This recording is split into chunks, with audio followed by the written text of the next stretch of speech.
네, 이번 시간은 물체 평형에 대해서 배우도록 하겠습니다. 물체 평형에서 맨 처음에 나오는 건 돌림임. 여러분 새로 배우는 토크라는 걸 배웠어요. 토크는 뭐냐면 물체의 회전 운동을 기술하는 걸 토크라고 했었습니다. 이런 토크를 계산하는 방법은 뭐냐면 힘에다가 뭐를 곱하냐? 팔의 길이를 곱해줘요. 그래서 토크는 이런 형태로 쓰고요. 얘는 벡터이기 때문에 이렇게 씁니다. 그래서 거리 벡터 곱하기 힘의 벡터 이렇게 되는 게 토크예요. 토크의 단위, 돌리면 단위는 뭐냐? 뉴턴 퍼 미터입니다. 우리가 그래서 두 개를 보고 왔었는데 뭐냐? 1도 똑같이 거리 곱하기 힘이었단 말이야. 토크도 거리 곱하기 힘이고요. 근데 1은요, 뭐냐? 스칼라고요. 토크는 뭐냐? 벡터였습니다. 그 다음에 1의 단위는 줄을 사용하고요. 토크의 단위는 뉴턴 퍼 미터를 사용한다는 거. 두 물리량의 차이점 알아두시기 바라겠습니다. 네, 그 다음에 여기서 뭐 팔의 길을 좀 질문하는 친구들이 있던데 팔의 길은 뭐냐면 이런 얘기예요. 이런 물체가 있는데 여기를 회전축으로 해서 얘가 이렇게 돌아갈 거예요.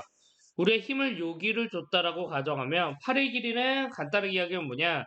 작용점으로부터 회전축으로부터 작용점까지 거리가 팔의 길입니다. 팔의 길이.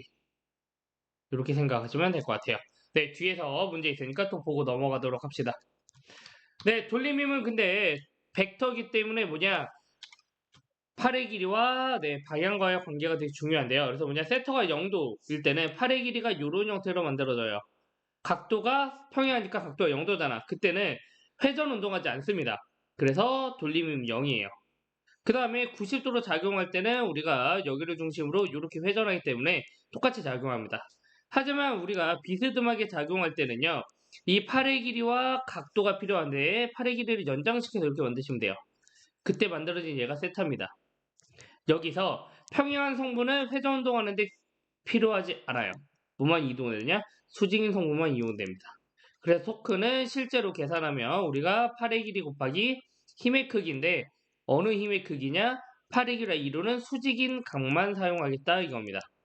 그래서 토크는 RF 세타라는 것도 여러분 알아두셔야 되고요. 그 다음에 당연히 세타가 몇 도에 가까울수록 수직 또는 몇 도? 90도에 가까울수록 당연히 얘가 돌림이 큽니다. 그 다음에 당연히 돌아가다 보니까 이렇게 돌아가는 방향이 있으면 반대로 돌아가는 방향이 있어요. 그래서 토크는 뭐다? 벡터다라는 겁니다. 그러면 토크 어떻게 계산하는지 간단히 풀어보면서 합시다.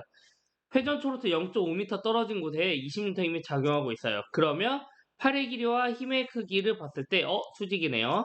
그럴 때는 어떻게 하면 돌림의 크기는 그냥 팔의 길이 곱하기 힘의 크기 이렇게 하시면 됩니다. 왜? 사인 90도니까. 그래서 사인 90도 몇이에요? 1이죠. 그래서 얘는 계산하면 10입니다. 단위는 뉴턴 퍼 미터 이렇게 계산하시면 돼요. 네, 밑에 있는 것도 보면 비스듬하게 적용했습니다. 그 다음에 특징 중에 하나가 30cm죠. 근데 우리 토크의 단위는 뉴턴 퍼 미터야. 그러니까 얘를 뭐부터 바꾸고 시작해야 돼? 0.3m로 바꾸고 시작하셔야 됩니다. 그 다음에 비스듬하게 작용할 때는 토크는 RF 사인 세타. 그러니까 팔의 길이 0.3 곱하기 100 곱하기 사인 30도입니다. 그럼 사인 30도는 어떻게 구하느냐? 30도의 삼각형을 그려봤더니 2대 1대 루트 3이다. 요렇게 사인 2분의 1. 그래서 0.3 곱하기 100 곱하기 2분의 1 해주면 몇이 나와요? 15 나옵니다. 그 다음 단위는 뉴턴 퍼 미터. 요런 형태로 됩니다. 네, 그러면 토크는 어디에 많이 사용되느냐? 여러분들, 선생님이 설명했던 병따기 원리 뭐냐? 지뢰 원리에서 사용됩니다. 지뢰에서. 예를 들어서 물체가 여기 있으면 당연히 물체는 중력을 받아서 무게가 이렇게 W가 작용하고요. 받침점을 중심으로 회전할 거 아니야, 시소처럼. 그래서 물체 때문에 이렇게 회전하려고 합니다. 그러니까 우리가 쟤를 평형하게 유지시켜주기 위해서는 뭐가 작용해야 되냐? 우리가 힘이 작용해야 되는데 힘은 일로 작용해서 이 회전축을 중심으로 이렇게 돌아가는 돌림힘을 작용해야 돌아가지 않아요. 시소가. 그래서 그걸 계산하면 물체가 지뢰 때 작용하는 돌림힘은 얼마냐? 무게, 팔의 길이 곱하기, 힘 곱하기 W의 팔의 길이 B. 그래서 이렇게 만들어집니다. 그러니까 우리가 작용하는 힘의 팔의 길이는 얼마예요? 받침점부터 작용점과 거리 A가 됩니다. 얘가 같아야지만 돌아가지 않아요. 그러니까 F는 뭐가 되냐? A분의 BW가 되고요. 그러니까 당연히 우리는 뭐가 A가 길면 길수록 힘을 더 줄일 수 있겠죠. 그래서 밑에 보면 네, A가 B보다 크면 작은 힘의 물체에 들어올 수 있는 원리가 사용된다 이겁니다. 그 다음에 촉박해 원리 같은 경우에도 보면 되는데 우리가 작은 반지름에는 물체를 만들어내고요. 큰 반지름 우리가 힘을 작용합니다. 그것을 우리가 여기서 물체가 바라보면 이런 형태의 그림이 된다는 걸 알 수가 있어요. 그러면 물체가 W에서 여기를 중심으로 이 반지름의 길이를 B, 긴 반지름 A라고 둘 때 물체 W에서 얘는 이렇게 돌아가려고 합니다. 시계 반대 방향으로. 하지만 우리가 F에 의해서는 어디로 돌아가려고 그래? 이렇게 시계 방향으로 돌아가려고 그래요. 얘도 두 개가 평형을 이루면 된다. 평형을 이룰 때는 언제냐? 이 물체 무게에 팔의 길이가 돌아가는 이 돌림이니까 똑같이 이 힘에 우리가 작용하는 힘에 팔의 길이 A 곱한 돌림이 서로 뭐 할 때 같을 때 평형을 이룬다 이거죠. 그럼 똑같이 F는 얘는 A분의 B분의 W고요. B보다 A가 크면 갈수록 우리는 힘의 이득을 볼 수 있다라는 겁니다. 네, 그러고 나서 돌림의 상태를 배우고 나면 이제 평형 상태라는 걸 배우게 되는데 평형 상태라는 건 여러분 뭐냐면 이런 형태로 힘이 일정하게 작용하는 거 이렇게 힘이 일정하게 작용하는 거 하지만 힘이 이렇게 작용하면 똑같은 힘이지만 평형하지 않습니다. 이럴 때는 정지하고요. 첫 번째는. 두 번째도 정지해 있지만 이런 형태로 우리가 힘이 작용하는 점이 얘는 일치하죠. 같은 선상이잖아. 하지만 이렇게 힘이 작용하는 선이 다를 때는요. 뭐하냐? 이 물체는 회전 운동하게 됩니다. 그래서 평형 상태라는 건 힘도 같아야 되지만 뭐도 같아야 되느냐? 돌림힘도 같아야 돼요. 그거 밑에서 볼 거고요. 돌림힘의 평형 보기 전에 무게중심이라는 걸 알아야 돼. 무게중심은 여러분들이 모든 걸 가지고 있는 거에 중심이 있습니다. 뭐냐?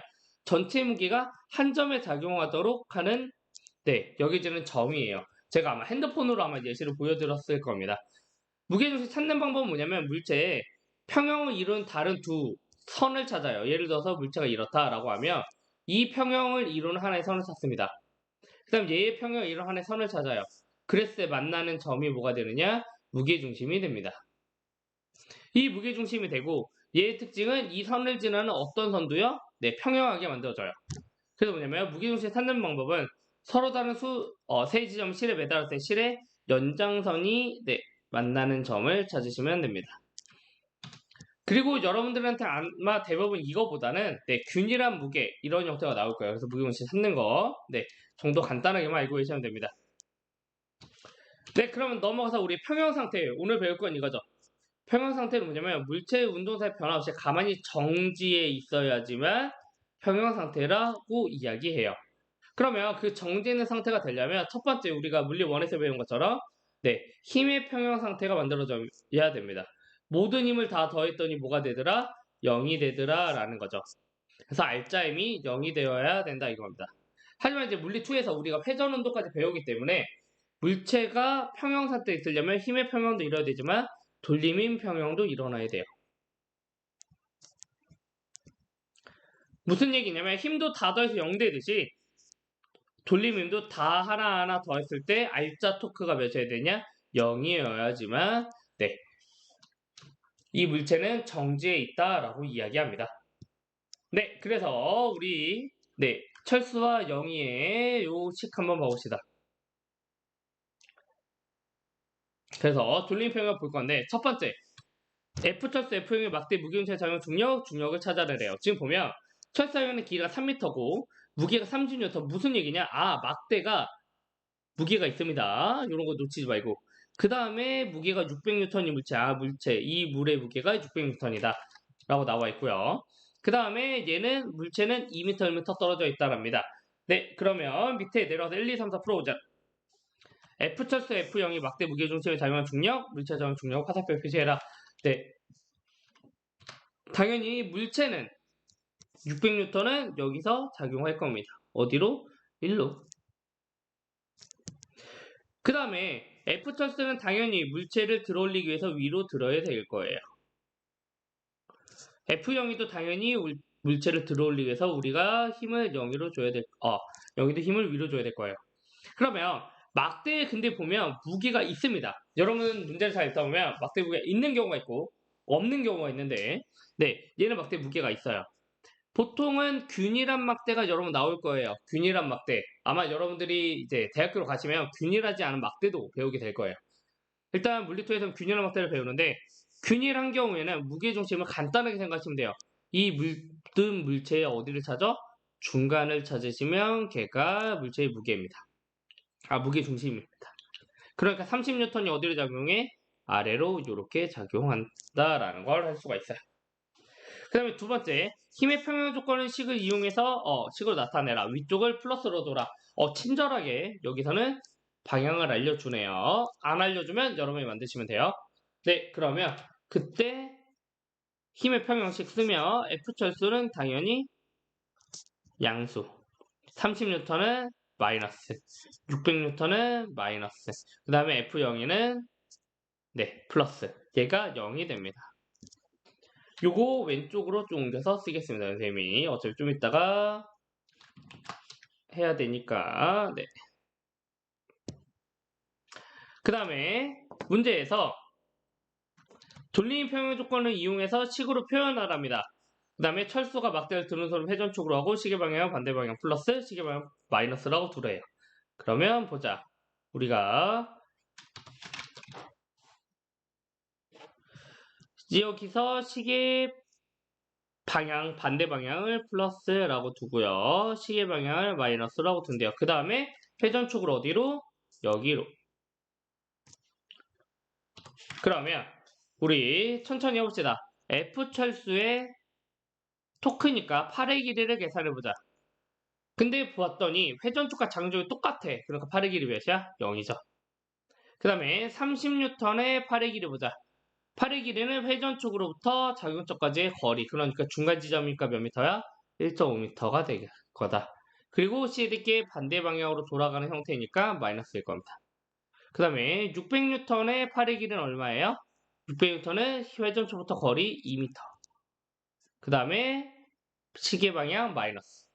F0이는요. 8의 길이는 회전축부터 총거리 3m. 그 다음에 우리는 위로 돌아서 시계 반대 방향으로 돌아가려고 하니까 플러스입니다. 안 돌아가고 있으니 얘가 0인 상태예요. 평형 상태에 있기 때문에. 네, 그 다음에 이제 네 번째 F철수 F0을 구하면 되는데요. 여기서 일단 두 번째 식에서 3F0는 넘어오면 1245가 나오고요. 그래서 F0는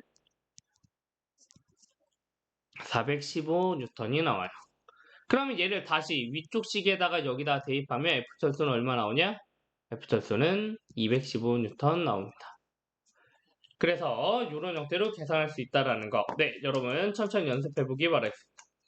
그 다음에 밑에 두 문제 풀고 갈게요. 일단은 첫 번째부터 두 번째가 편하니까 두 번째부터 풀겠습니다. 그림같이 6m인 질량 무시하는 막대중을 받침대하고 받치고 있는데요. 네, 질량을 무시할 수 있는 막대, 이런 거 놓치지 마세요. 무슨 얘기냐? 요 막대에 질량 없답니다. 그러면 우리는 나머지만 생각하면 돼요. 이렇게 해서 질량이 6km에서 평형 상태를 이루려고 해. 돌리는 평형 상태 놓을 위치를 찾아라. 그러면 첫 번째 이런 문제 풀 때는요. 항상 첫 번째 뭐를 찾느냐? 네, 모든 힘을 표시합니다. 그 다음에 두 번째 뭐 하느냐? 네, 회전축을 설정해요. 그 다음에 세 번째 웬만해서는 돌리는 평만 써도 되지만 힘평, 돌리는 평 요거를 두 개를 사용하시면 문제가 나올 겁니다. 네, 문제로 넘어서 볼게요. 첫 번째, 지금 중력 가속도 안 나와 있지만 내가 그냥 10이라고 가정할게요. 그 다음에 힘을 표시하자. 2kg에 작용하는 중력은 얼마야? 20N. 6kg에 작용하는 중력은 얼마야? 아래로 60N. 그 다음에 아래로만 내려가려고 하면 안 내려가. 왜 그렇죠? 우리의 받침점에서 뭐가 있어? 수직항력이 있기 때문에. 그 다음에 이제 회전축 설정해야 되는데 우리가 수직항력 얼마인지 모르잖아. 그러니까 저는 여기로 설정할 겁니다. 그러면 우리가 20N에 의해서는 이렇게 돌아가려고 할 거고 60N에 의해서는 이렇게 돌아가려고 할 거예요. 그러니까 두 힘의 돌림의 크기가 같으면 얘가 안 돌아갈 거잖아. 그래서 20 곱하기 8의 길이 3, 60의 8의 길이 x 두 개가 같으면 안 돌아간다. 그래서 x는 몇이 나와요? x는 1m가 나옵니다. 네, 이렇게 막대의 무게가 없으면 간단합니다. 하지만 왼쪽처럼 막대의 무게가 있으면 여러분 살짝 좀 복잡해져요. 네, 문제 천천히 볼게요. 그림같이 길이가 0.6m고요. 질량이 3kg 막대래. 아, 무슨 얘기냐? 이 막대가 질량이 3kg이랍니다. 그래서 오른쪽과 달리게 질량의 막대가 있어요. 그 다음에 2kg B 작용했는데 수평을 유지하고 정지해 있습니다. 아, 수평을 유지하고 정지해 있다고 평형 상태다라는 거죠. 그래서 우리는 흰평, 돌림평 이렇게 쓰면 됩니다. 그러면 첫 번째 뭐부터 해라? 모든 힘을 표시해라. 중력가속도 안 나와 있으면 그냥 11로 가정할게요. 네, A가 작용하는 건 아래로 20. B가 작용하는 거 모르니까 우리 M이라고 두면 아래로 10M. 그 다음에 막대가 질량이 있으니까 3kg은 어디냐? 질량 중심. 어디 무게 중심? 가운데 찾으면 돼요. 여기서 아래로 30. 그렇게만 하면 물체가 내려가려고 그래야 되잖아. 안 내려가는 이유는 뭐가 있어? 위로 장력이 작용하기 때문이야. 그래서 모든 힘 표시 다 했다. 그 다음에 뭐 해라? 회전초 설정해라. 저는 여기로 잡을 겁니다. 왜? 그러면 장력 계산이 필요 없거든요. 그 다음에 돌림 평형 쓰면 돼요. 시계 반대 방향으로 돌아가려고 하는 건 20N만이죠. 그래서 20N의 8의 길이 0.2m. 얘는 오른쪽으로 돌아가려고 하는 30N과 오른쪽으로 돌아가려고 하는 10M. 두 개의 돌림의 합이랑 같잖아. 그래서 뭐냐? 30N에 작용하는 8의 길이는 0.1. 네, 30N의 8의 길이는 0.1입니다. 그 다음에 10M도 시계 방향으로 돌아가려는 힘이니까 돌림의 힘이니까 그것도 계산하면 10M의 8의 길이는 몇이냐? 회전초부터 힘이 작용한 거리까지 0.4예요. 그러면 이걸 계산하면 왼쪽은 4고요. 오른쪽은 3 더하기 4M입니다. 그래서 M에는 몇이냐? 4분의 1. 그래서 B의 질량은요. 4분의 1 kg이 답입니다. 네, 돌림힘의 마지막 물체 안정성으로 합시다. 물체가 안정하려면 어떻게 되느냐? 일단 무게중심이 받침 안쪽에 있으면요. 넘어지지 않고 되돌아와요. 하지만 받침면을 무게중심이 넘어갔을 때야 드디어 넘어지는데 그래서 무게중심이 언제일수록 무게중심이 낮을수록 그 다음에 바닥만 접촉 면적이 넓을수록 무게가 안정합니다. 그래서 이거를 아마 버스 안에서 사람이 버티는 걸 통해서 보여드렸던 것 같고요. 네, 요 선반의 안정성에 대해서 좀 설명을 드릴게요. 얘가 선반에 여기다 못을 이렇게 박았다고 치면 이 선반이 어느 정도 고정이 될 텐데 물체를 올려놓다 보면 얘가 선반이 넘어지는 경우가 있어요. 그럴 때 왜 그러냐면 우리가 요럴 때 우리가 요런 형태로 아래 받침대를 만들어주게 되면 조금 더 안정적입니다. 그 받침대 있을 때 없을 때 어떤 형태의 힘이 작용하는지 한번 봐볼게요. 일단은 연집방의 힘의 평형을 보면 아래쪽으로는 우리가 위로는 W 제가 위를 플러스라고 둘게요. 방향을. 그럼 위로는 W 그 다음에 아래로 내려가 마이너스 mg 선반의 무게 그 다음에 물체 무게 마이너스 mg 이게 안 넘어지고 있다고 치면 얘가 0일 겁니다.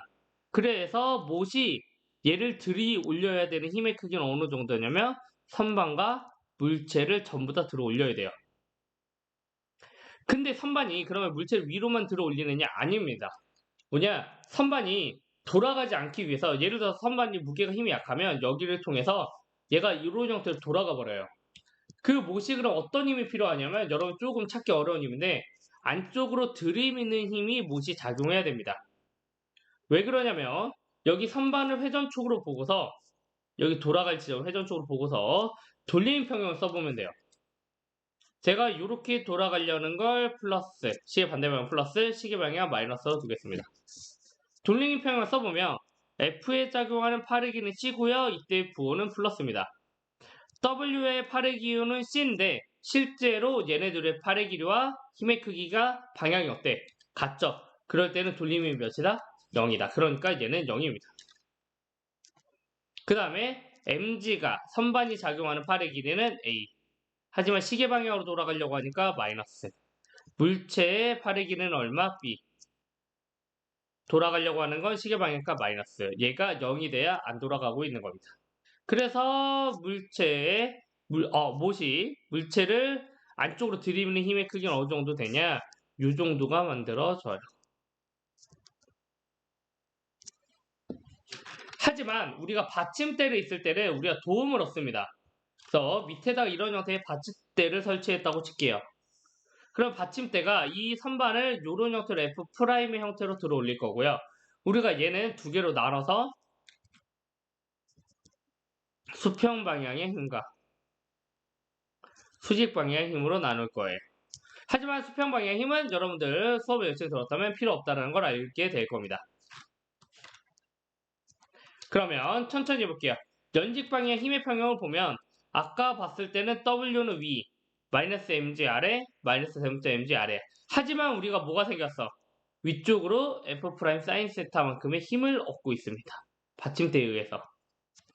그러니까 W를 계산하면 얘만 들어 올리면 됐는데 그 들어 올릴 때도 누구의 힘을 받는다? 요만큼의 힘을 얻고 있더라 라는 겁니다.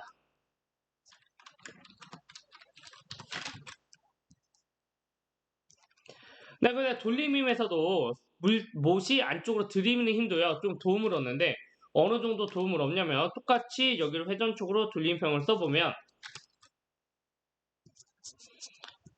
우리가 안쪽으로 밀어 들이는 힘의 팔의 길이는 C, mg의 팔의 길이는 A, 대문자 mg의 팔의 길이는 B예요. 그 다음에 플러스 마이너스 마이너스. 하지만 F' 사인 세타도 이렇게 돌아가려고 하잖아. 그러니까 F' 사인 세타의 팔의 길이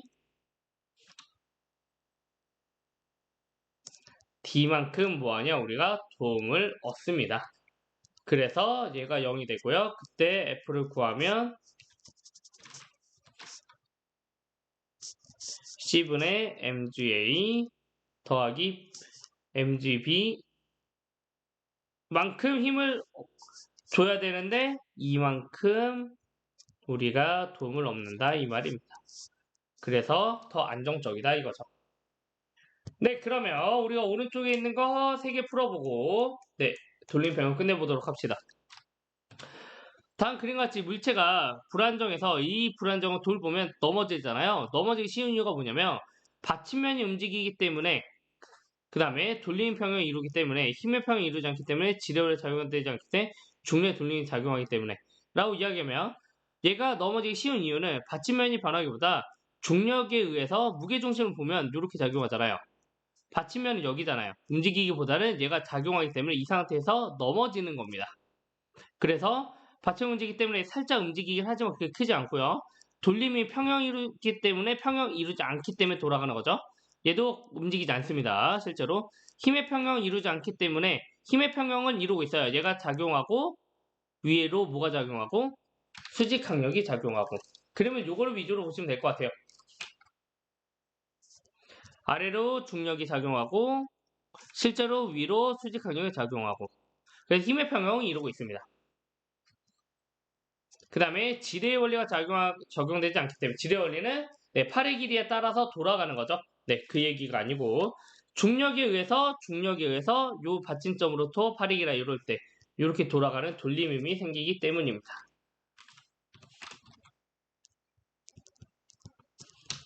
그 다음에 넘어서 오뚜기가 다시 원래 자세로 돌아가는 이유는 뭐냐면 실제로 무게중심이 오뚜기는요 여기쯤에 있어요. 아래쪽에 있단 말입니다. 근데 우리가 내려버리면 받침점이 여기가 돼버리고 무게중심은 위로 뭐예요? 올라가요. 그러니까 더 뭐해진 거야? 불안정해진 거죠. 그래서 봅시다. 오뚜기는 넘어져 있을 때보다 서 있을 때가 더 불안정해. 아니죠. 뭐가? 넘어져 있을 때 더 불안정합니다.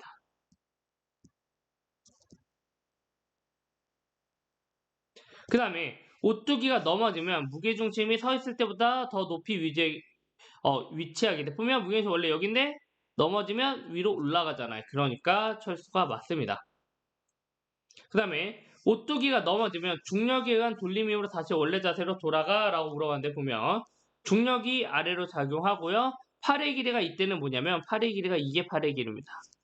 그래서 실제로 얘네들의 돌림힘의 크기를 계산하면 저 세타까지 이용하면 얘가 이런 형태로 돌아가려고 그러죠. 그래서 원래 자세로 되돌아가려고 하는 게 돌림힘 때문이 맞습니다. 그래서 철수, 민수가 맞아요. 네, 마지막은 선생님이 한 칸이 비어서 그냥 넣어놨습니다. 네, 돌림힘의 마지막인데요. 팔의 길이에 따라 어떻게 달라지는 보여드리려고 넣어놨습니다. 네, 지금 가나 다라가 돌림힘이 작용하고 있는데요. 가는요, 힘은 작용하지만 팔의 길이가 몇인 상태야? 0인 상태입니다. 그래서 토크가 0이에요. 나 같은 경우에는 얘를 R이라고 두면 실제 토크는 뭐냐? 팔의 길이 곱하기 이 정도가 작용하고 있고요. 다 같은 경우에는 팔의 길이가 어느 정도밖에 안 돼? 반밖에 안 되죠? 전체 R이라고 두면. 그래서 토크 다는요. 2분의 1R 곱하기 F가 됩니다. 그다음 마지막 라 같은 경우에는 실제로 팔의 길이도 작용하고 힘도 작용하지만 방향이 어때? 서로 180도죠. 그래서 토크 라는 팔의 길이 곱하기 F 곱하기 사인 180도입니다. 근데 사인 180도는 몇? 0. 그래서 얘도 0인 상태예요. 그래서 기억, 가라는 모두 돌림 크기가 같다? 아닙니다. 다 다르죠. 가랑 라만 같습니다. 돌림이 가장 큰 경우는 나이다. 맞죠? 그 다음에 가와 라는 돌림이 0이다. 맞습니다. 그래서 답은 니은 디귿이에요. 네, 수고하셨습니다.